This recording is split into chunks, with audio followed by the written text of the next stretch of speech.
자율주행차를 모르는 분은 안 계실 거예요. 자율주행에 대해서는 알기는 아실 거예요. 그런데 이게 자세히 들여다보면은 이거는 정말 또 굉장히 어렵고 복잡한 분야가 아닐까 싶습니다. 자, 그럼 최정단 박사님의 자율주행 먼저 이야기를 들어보시죠. 예, 자율주행 기술을 잠시 소개하도록 하겠습니다. 네. 운전하지 않고 차가 스스로 차선도 변경하고 속도도 줄여주고 주차도 하고 또 장애물이 있으면 피해도 가고 하는 그런 운전자 뇌, 눈, 귀, 손발이 되어주는 컴퓨터 시스템이 자율주행 시스템입니다. 네.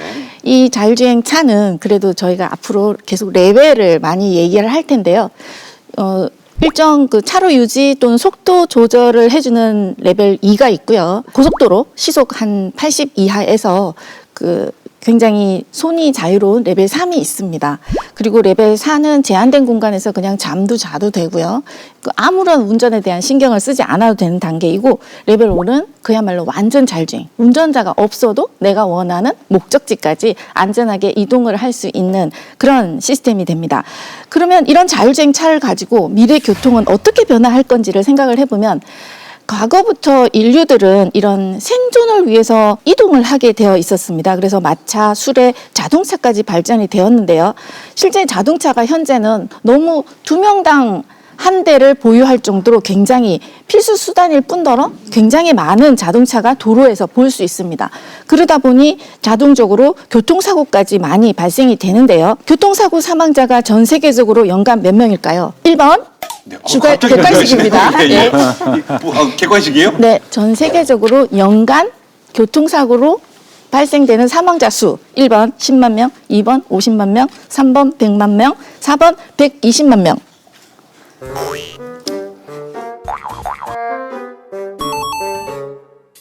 넌센스 아니죠? 4번. 네, 120만 명. 정답입니다. 네, 맞습니다. 왜냐면 다 그냥 0으로 끝나는데 왜 하필 120? 예, 120만 명. 힌트를 드렸으니까 다음 문제는 꼭 맞추도록 하시겠습니다. 알겠습니다. 예, 이런 교통사고 원인 중에 거의 90% 이상이 운전자의 가속, 실수, 부주의, 졸음, 음주, 운전이라고 합니다. 자율주행차는 가속하지 않죠. 그래서 대부분 경험이 있으실 텐데요. 가속 단속 카메라 앞에서 잠시 속도를 줄였다가 또 가속 확 하게 되고, 예, 그런 운전자가 흔히 저지를 수 있는 그런 과속을 절대 자율주행은 하지 않기 때문에 이런 교통사고율을 현저히 줄일 수 있는 상황입니다. 그리고 직장인이라면 회식이 좀 있을 텐데요. 그런 회식 중간에 예. 아이를 픽업하러 간다고, 예, 그래서 가족과 서로 전화를 해서 네가 가라, 내가 가라. 개인적인 경험이신가요? 네, 맞습니다. 이런 이제 자율차가 만약에 내가 가지고 있다라고 하면 이런 음주 단속을 걱정하지 않고 안전하게 아이를 픽업할 수 있을 것 같습니다. 그리고 이제 초보 운전도 운전이 미숙하고요. 경력 운전자들도 위험한 운전 습관이 있지요.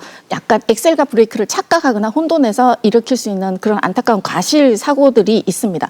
이런 교통사고를 자율주행차는 현저히 줄일 수 있는 그런 장점이 있고요. 또 하나는 도심에 주차를 하려고 했을 때 굉장히 그 스트레스를 받는 그런 상황들이 다 있으실 텐데요.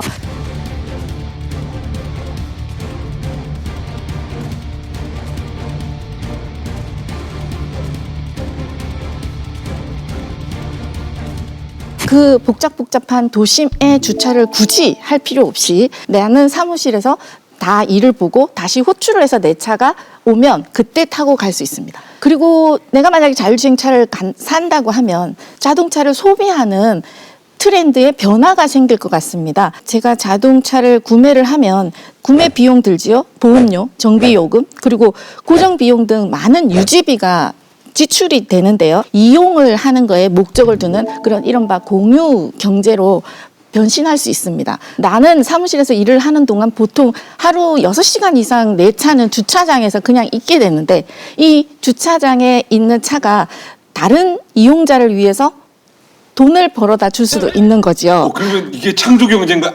아르바이트를 뛰는 거네, 제 차가? 맞습니다. 예. 한 가구의 차량도 공유를 할 수 있고, 또는 다른 사람과 내 차량을 공유해서 도로에는 훨씬 더 나 혼자 타고 주차장에 혼자 서 있는 차가 훨씬 더 줄어들 수 있는 경제적인 이익까지 가져다 줄 수 있는 것이 자율주행차라고 생각을 합니다. 이제는 운전 노동으로부터 이제 해방이 되면 무엇을 하고 싶으실까요? 뭐 지금 잠깐 상상했는데 너무 행복해요. 운전도 안 해도 되는 거 아니에요? 네, 맞습니다. 저는 좀 영상도 좀 보고 맞습니다. 제가 나오는 역시 TV도 좀 보고. 예, 역시 젊은 분들은 대부분 조사를 했더니 운전 안 하면 뭐 할래? 그랬더니 소셜 미디어 그런 시스템들을 사용을 한다고 했고요. 공간의 가치를 훨씬 더 높게 사용할 수 있는 그런 시스템으로 변화될 것 같습니다.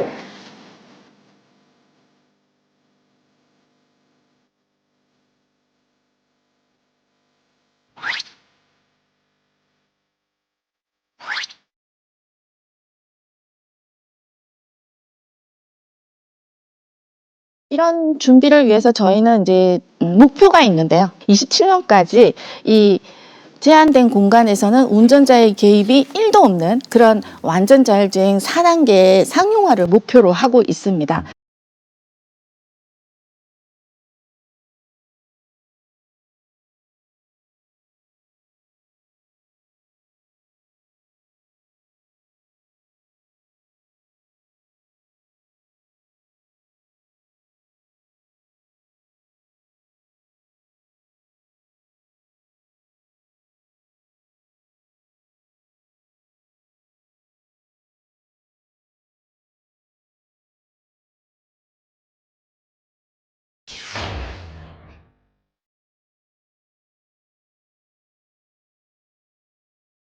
그러면은 저희가 또 이제 그 자율주행하면 제일 먼저 떠오르는 분이 이제 그 일론 머스크가 아닐까 싶습니다. 네.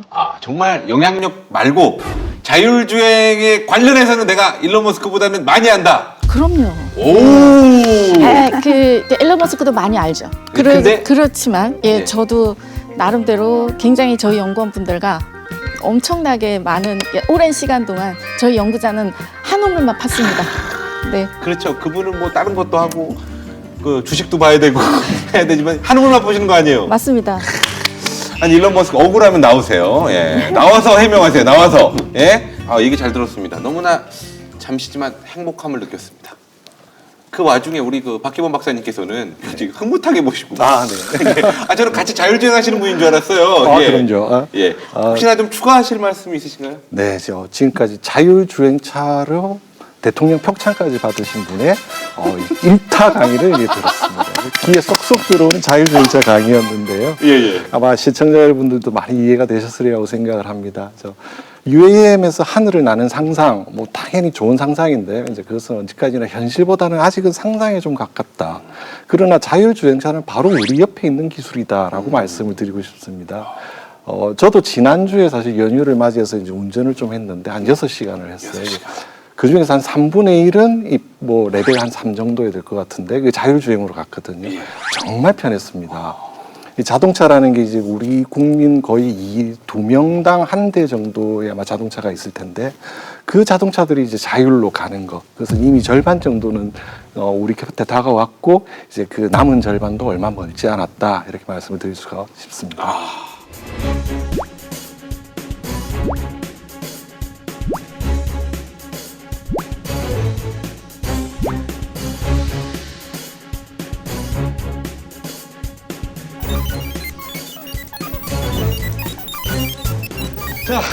일단 자율주행에 대한 이야기를 좀 나눠봤습니다. 일단 마음이 굉장히, 아시죠? 몸이 거의 이쪽으로 가서 제가 한동안은 두 분의 박사님을 뵙지 못했습니다.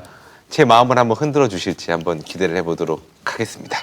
자, 그럼 지금부터 자율주행 자동차와 어떻게 보면은 양날개라고 할 수 있는 우리 UAM.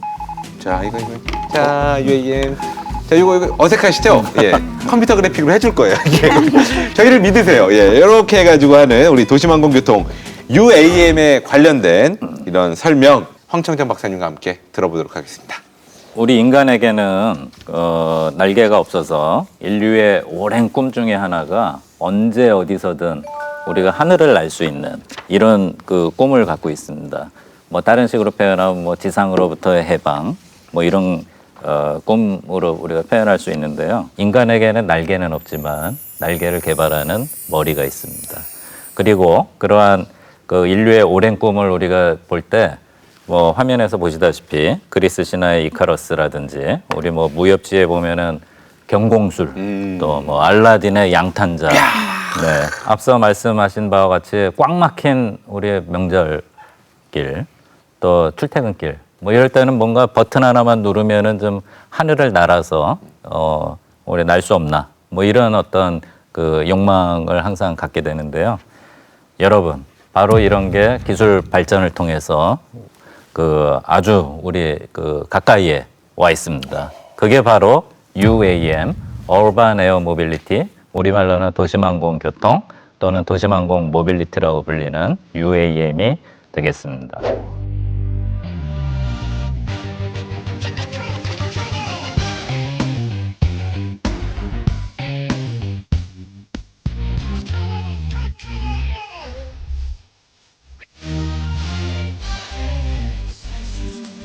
이게 크게 장점이 두 가지가 있습니다. 우리 2차원 표면에서 자율주행 하더라도 꽉 막혀 있으면 가질 못합니다. 하지만 그러네요. 예, 그러네요. 하늘길은 우리가 직선으로 우리가 갈 수도 있을 뿐더러 거의 직선으로 그 다음에 또 속도가 빠릅니다. 대략 뭐 200에서 300km 이상의 속도로 움직이기 때문에 시간 절약 효과로 보면은 보통 60에서 80% 수준의 시간 절약 효과가 있고요. 예를 들어서 김포공항에서 잠실을 꽉 막힌 트래픽 잼이 있을 때 이동할 때는 73분 정도가 걸리는 걸로 나오는데 네네. 이 UAM을 이용하게 되면 12분 만에 우리가 도착하게 됩니다. 몇 분의 1이에요? 우리 뭐 잠잘 틈이나 운전의 고통을 느낄 틈도 없이 잠을 벌써 잘- 나는 도착해 있습니다. 잠을 잘 필요도 없네요. 그래서 예. 도착해서 내가 하고자 하는 일을 볼 수 있고 지상에 도로를 깔아야 내가 가고 싶은 곳을 갈 수가 있는데 이 도로 가는 게 만만치가 않습니다. 근데 이거는 수직 이착륙으로 하늘길을 다니다 보니까 이제 그 수직으로 이착륙하는 로드 베이스에 수직 이착륙장만 있으면 어디든지 내가 원하는 곳으로 갈 수 있고 그다음 하늘길은 이론상 무한대의 그 길을 만들어낼 수 있기 때문에 그런 큰 장점이 있습니다.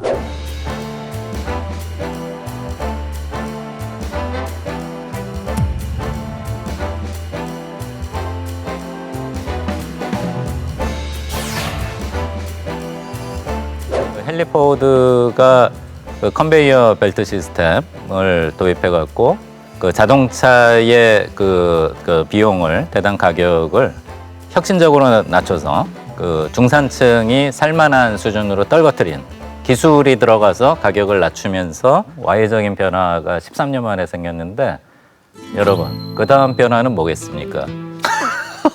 그 다음 변화는 출마하세요 혹시? 하늘로 예. 하늘로 우리가 날아서 가는 그런 시스템이 될 걸로 저희는 꿈을 갖고 노력을 하고 있고요. 저희 항우연에 고흥항공센터가 있습니다. 고흥항공센터에 7개 컨소시엄이 들어와서 UAM 서비스와 관련된 통합 실증을 계획하고 있고요. 그게 이제 잘 끝나게 되면은 24년에 준도심 이제 시범 서비스를 하고 25년에는 도심으로 들어가는 그 전체 로드맵을 갖고 그런 목표로 진행되고 있습니다.